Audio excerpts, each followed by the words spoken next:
Good morning. ഇന്ന് നമ്മൾ പഠിക്കാൻ പോകുന്നത് 9ാം ക്ലാസ് ഹിന്ദിയിലെ യൂണിറ്റ് 5-ലെ രണ്ടാമത്തെ പാഠഭാഗമായ, അതായത് 12ാമത്തെ പാഠഭാഗമായ ബോൻജായി എന്ന കവിതയുടെ ആസ്വാദന കുറിപ്പാണ്.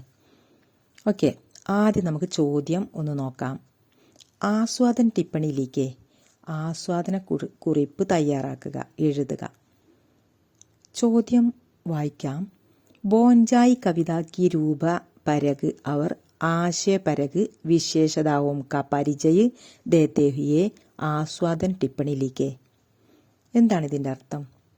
ബോൻജായി കവിതയുടെ രൂപവും അർത്ഥവത്തായ സവിശേഷതകളെയും പരിചയപ്പെടുത്തിക്കൊണ്ടുള്ള ആസ്വാദന കുറിപ്പ് തയ്യാറാക്കുക.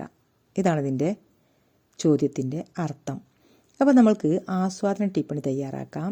ആദ്യം നമ്മൾ ഹെഡിങ് കൊടുത്തിട്ടുണ്ട്, ആസ്വാദൻ टिप्पणी. सुधा उपाध्याय द्वारा लिखित एक प्रतीकात्मक कविता है ബോൻജായി. സുധാ ഉപാധ്യായി മുഖേന എഴുതിയ ഒരു പ്രതീകാത്മക കവിതയാണ് ബോൻജായി. वृक्ष ബോൻജായി रूप का चित्र हमारे सामने रखकर समाज में दबे जाने वाले निरीह एवं हास्यकृत लोगों का चित्रण कवियत्री ने किया है.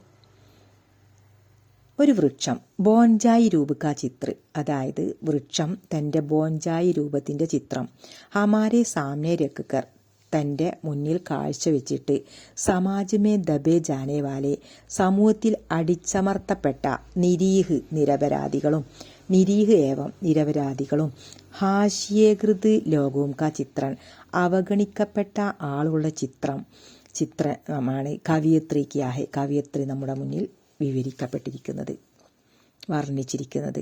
യഹാം ഇക് പൗദേക്കോ, ഇവിടെ ഒരു ചെടിയെ, ഉസ്കെ പ്രാകൃതിക സ്ഥാൻസെ, അതിൻ്റെ പ്രാകൃതികപരമായിട്ടുള്ള സ്ഥലത്ത് നിന്ന്, പ്രകൃതിദത്തമായ ആ ഒരു സ്ഥലത്ത് നിന്ന്, നിക്കാൽക്കർ പുറത്തെടുത്തിട്ട്, ഉസെ അതിനെ, ഏക്ക് സജേ ഗമലേമേം, ഒരു അലങ്കരിക്കപ്പെട്ട ഗമലേമേം പൂച്ചട്ടിയിൽ ലഗായകയാഹെ കുഴിച്ചിടുന്നു. ഇപ്രകാരം യഹ് പൗദ, ഈ ഒരു ചെടി ബോൻജായിക്ക് രൂപമേ ബദൽ ഗയാഹെ, ബോൻജായി രൂപത്തിൽ മാറുകയാണ്. അങ്ങനെ മാറുകയും ലോകൂസെ, ആളുകൾ അതിനെ ആശ്ചര്യസെ ദേഖ്തേഹെ, വളരെ ആശ്ചര്യത്തോടെ നോക്കുന്നു. അടുത്ത പാരഗ്രാഫ്. മൗസം ബദൽത്താഹെ അവർ പൗദേ പർ ഫൂൽ ഫലാത്താഹെ, കാലാവസ്ഥ മാറുന്നു. മൗസം ബദൽത്താഹെ, കാലാവസ്ഥ മാറുന്നു. അവർ പൗദേ പർ, ചെടിയിൽ, ഫൽ പഴവും, ഫൂൽ പൂക്കളും, ആത്താഹെ ഉണ്ടാവുന്നു. ബോൻജായിക്ക പരിവർത്തൻ, ബോൻജായിയുടെ ഈ ഒരു പരിവർത്തനം, ഈ ഒരു മാറ്റം ദേഖർ കണ്ടിട്ട് മാലിക് ഡർഗയ, മാലിക് പേടിക്കുന്നു, യജമാനൻ പേടിച്ചുപോയി.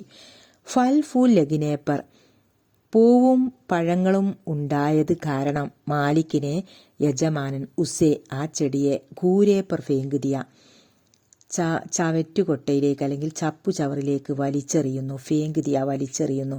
ഘൂരേപ്പർ, അങ്ങനെ അത് ആ ചപ്പു ചവറിൽ കിടന്ന്, ബോൻജായിക്ക് ജടയും, ആ ബോൻജായി ചെടിയുടെ ജടയും വേരുകളും ഫയിൽ ഗയി വ്യാപിക്കുന്നു, അത് വ്യാപിച്ച് വലുതാവുന്നു. യാനി, അതായത് അപ്പന അസ്തിത്വക്കോ ബനായ രക്കിനിക്ക് കോശിഷ് കർത്താഹെ, തൻ്റെ നിലനിൽപ്പിന് വേണ്ടി പ്രയത്നിക്കുന്നു.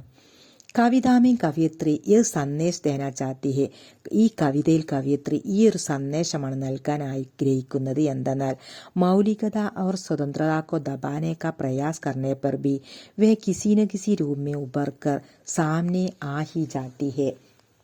അതായത് മൗലികതയെയും സ്വാതന്ത്ര്യത്തെയും ഒരിക്കലും അടിച്ചമർത്താൻ കഴിയില്ലെന്നും, അതിന് ശ്രമിച്ചാൽ ഉചിതമായ സന്ദർഭം വന്നു ചേരുമ്പോൾ വീണ്ടും അത് ഉയർന്നു വരിക തന്നെ ചെയ്യും എന്ന സന്ദേശമാണ് കവിയത്രി ഈ കവിതയോട് നമ്മൾക്ക് നൽകുന്നത്. ഓക്കെ, അപ്പം നമ്മൾക്ക് 4 മാർക്കിനാണ് ഈ ആസ്വാദന ടിപ്പണി എഴുതാനുണ്ടാവുക. എല്ലാവരും ആസ്വാദന കുറിപ്പ് പഠിച്ച് ഉഷാറാവുക. ഓക്കെ, അടുത്ത വീഡിയോയിൽ question answer, 1 word question answer ഒരുപാടുണ്ട്, അതുകൂടി നമുക്ക് പഠിക്കാം. ഓക്കെ, എല്ലാവരും സപ്പോർട്ട് ചെയ്യുക.